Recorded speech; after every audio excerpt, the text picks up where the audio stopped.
적중하신 토토방방 가족방분들 모두 축하드립니다. 저희 가족방에서 모든 경기 언어범 및 핸디캡 최종 조합 공유해 드리고 있습니다. 적중률 높은 가족방 입장은 고정 댓글에 있는 링크로 문의해 주시기 바랍니다. 11월 6일 유럽 챔피언스 리그 7경기 분석 시작하겠습니다. 첫 번째로 레알 마드리드 대 AC 밀란 경기 알아보겠습니다. 먼저 레알은 릴 원정 패배 이후 나선 도르트문트와의 홈 경기에서도 선제골을 내주는 등 고전했다. 그러나 원더골 포함 해트트릭을 기록한 비니시우스를 앞세워 역전승했다. 워낙 좋은 지난 시즌을 보냈기에 릴전 패배와 엘클라시코 패배가 크게 다가오지만 그래도 꾸준하게 자신들의 경기를 하고 있다. 또 카르바할 정도를 제외하면 부상자가 없기에 감독이 원하는 로테이션을 가동할 수 있다. 이어서 밀란은 불의의 상대로 챔스 첫 승을 신고했다. 중앙 미드필더로 나선 레인더스가 중원을 장악하며 멀티골로 팀의 승리를 이끌었다. 그러나 리버풀과 레버쿠젠에 이어 이제 레알까지 만나야 한다. 대진운이 좋지 않은 상황이 이어지고 있다. 이 경기는 맞불을 놓는다기보다 포파나와 레인더스 등 중앙 미드필더들이 최대한 최종 수비와 간격을 유지하며 수비적으로 나설 것이다. AC 밀란은 모라타와 레앙 등 해줘야 하는 공격수들이 챔스는 물론 리그에서도 폼이 어느 정도 떨어진 모습을 보이고 있다. 발베르데와 초우아메니가 중원에 나설 레알을 넘기 어렵다. 비니시우스와 은바페가 측면과 최전방을 넘나들며 상대 수비를 무너뜨릴 레알이 승리할 것이다. 레알 마드리드 승리를 추천합니다. 두 번째로 리버풀 대 레버쿠젠 경기 알아보겠습니다. 먼저 리버풀은 챔스 전체 선두를 질주 중인 에스턴 빌라와 더불어 36개 팀 중 유일한 전승팀이다. 밀란과 볼로냐 등 세리에 팀들에 이어 분데스리가 2위 팀인 라이프치히 상대로도 승리했다. 두 골을 기록한 선수는 없지만 누네스와 살라, 메갈리스터 등이 골맛을 봤고 반다이크와 코나테가 이끄는 수비는 두 경기 연속 클린시트를 합작했다. 프리미어리그와 챔스, 리그컵 등에서 트래블을 노리는 이번 시즌인데 잘 나아가고 있다. 이어서 레버쿠젠은 지난 라운드에서 브레스트 상대로 승점 1점 추가에 그쳤다. 그 경기를 승리했다면 1위로 올라설 수도 있었는데 보니페이스가 결장한 것이 컸다. 그래도 이번 대회에서 준결승 이상을 노릴 만한 전력인 건 분명하다. 인카피에와 조나단타, 그리말도의 안정적인 수비진이 있고 안드리이가 중원에서 수비 보호를 할 수 있다. 레버쿠젠은 전 세계에서 가장 위력적인 측면 수비수들을 보유했다. 그러나 반대로 프림퐁과 그리말도 등의 공격 가담이 워낙 많기에 위기에 처하기도 한다. 살라와 디아즈, 각포 등 측면 공격수들이 상대 수비의 빈틈을 공략해 기회를 만들 수 있을 리버풀이 승리할 것이다. 리버풀 승리를 추천합니다. 핸디 언어버 및 최종 조합 받아보실 수 있는 가족방 입장 방법 알려드리겠습니다. 먼저 영상 하단의 댓글을 클릭해 주세요. 두 번째로 댓글 속 가족방 링크를 클릭해 주세요. 마지막으로 채팅 참여하기 누르신 후 메시지 주시고 답장 기다려 주시면 가족방 입장 도움드리도록 하겠습니다. 그럼 분석 이어가 보도록 하겠습니다. 세 번째로 도르트문트 대 스투름 그라츠 경기 알아보겠습니다. 먼저 도르트문트는 레알 원정에서 패했다. 그래도 브리헤와 셀틱을 완파했기에 승점 6점 팀 중에서는 다득점과 골득실에서 가장 앞서 있다. 독일 리그에서는 다소 부진하지만 지난 시즌 준우승을 차지한 챔스에서는 꾸준한 성적을 내고 있다. 아데에미가 부상으로 빠진 건 아쉽지만 기라시와 바이노, 기튼스가 나란히 3골씩을 터뜨렸고 자비처와 브란트의 공격 가담도 위력적이다. 이어서 그라츠는 이번 시즌 챔스에서 승점을 따내지 못했다. 첫 경기에서 브레스트 상대로 골을 터뜨린 것을 제외하면 골도 없다. 빅클럽에 비해 전력이 떨어지는 건 사실이지만 충분히 경쟁력이 있다는 평가도 들었는데 미카와 키테슈빌리 등 공격진의 마무리가 아쉽다. 이 경기에서는 강팀을 상대하지만 공격적인 운영으로 연패를 벗어나려 할 것이다. 그라츠는 아이브와 존스턴 등이 버티는 최종 수비는 안정감이 있다. 그러나 기대했던 알쿠에가 중원에서 경기의 주도권을 가져오지 못하는 데다 미카가 기회를 골로 만들지 못하고 있다. 홈에서 화력의 우위를 보여줄 도르트문트가 그라츠를 4연패로 몰고 갈 것이다. 도르트문트 승리를 추천합니다.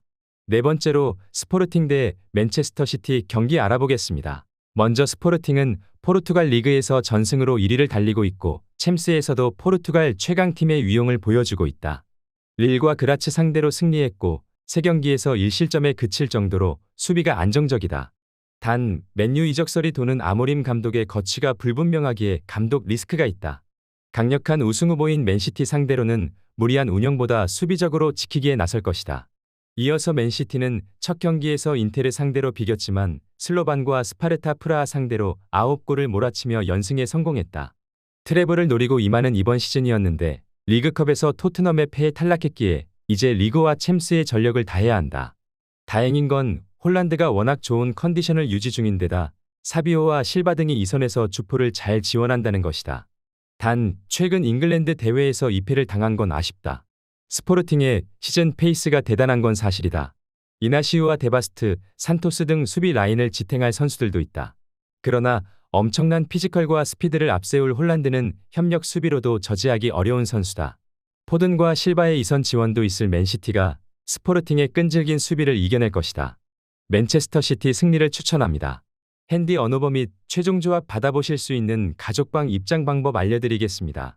먼저 영상 하단의 댓글을 클릭해 주세요. 두 번째로 댓글 속 가족방 링크를 클릭해 주세요. 마지막으로 채팅 참여하기 누르신 후 메시지 주시고 답장 기다려 주시면 가족방 입장 도움드리도록 하겠습니다. 그럼 분석 이어가 보도록 하겠습니다.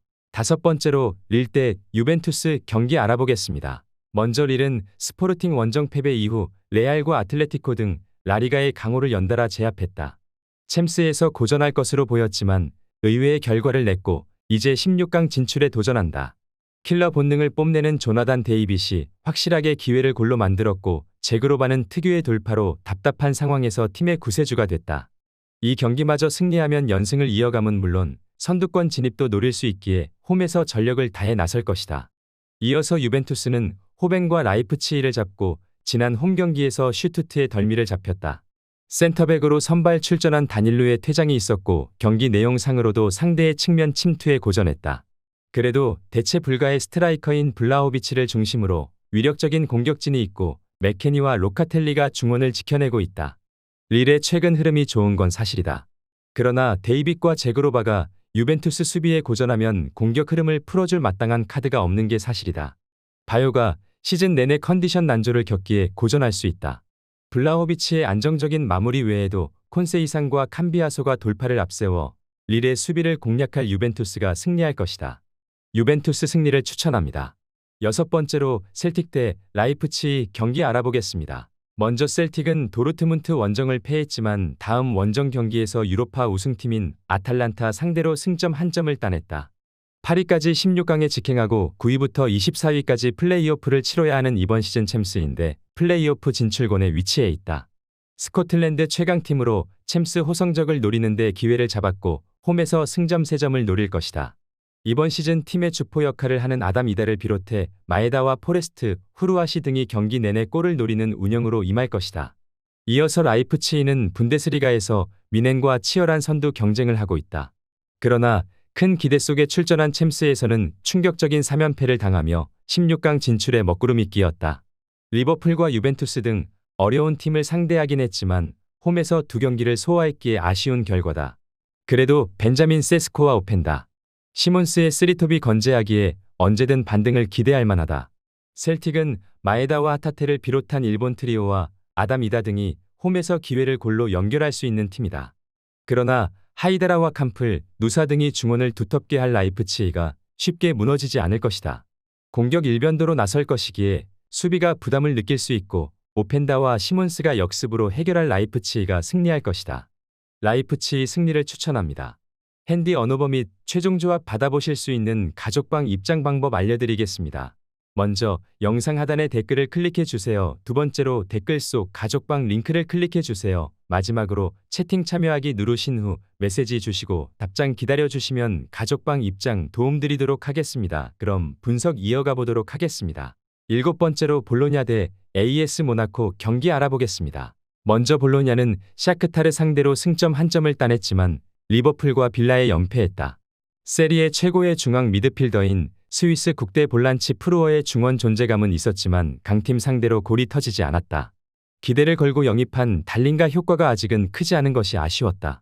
그러나 최근 오드가르드와 오솔리니 등 이선 공격수들이 활약하며 경기력을 끌어올리고 있다. 이어서 모나코는 이번 시즌 바르샤에게 첫 패배를 안긴 팀이었다. 그 이후 바르샤가 라리가 원정에서 오사수나에 패하긴 했다. 또 직전 경기에서는 치르베나를 대파하며 3승팀을 제외하면 최고인 4위까지 치고 올라왔다. 리그에서도 파리와 치열한 선두 경쟁을 펼치는 등 시즌 페이스가 좋다. 단, 이 경기는 원정에서 난적을 만나기에 무리한 운영을 하지 않을 것이다. 모나코가 볼로냐보다 좋은 시즌을 보내는 건 사실이다. 그러나 최근 원정에서 고전하는 상황이 자주 나온다는 점이 변수가 될 수 있다. 프루어와 모로가 나설 홈팀 중원의 안정적인 운영도 기대할 만하다. 오솔리니와 오드가르트, 카스트로가 홈에서 저돌적인 침투로 기회를 노릴 볼로냐가 승리할 것이다. 볼로냐 승리를 추천합니다.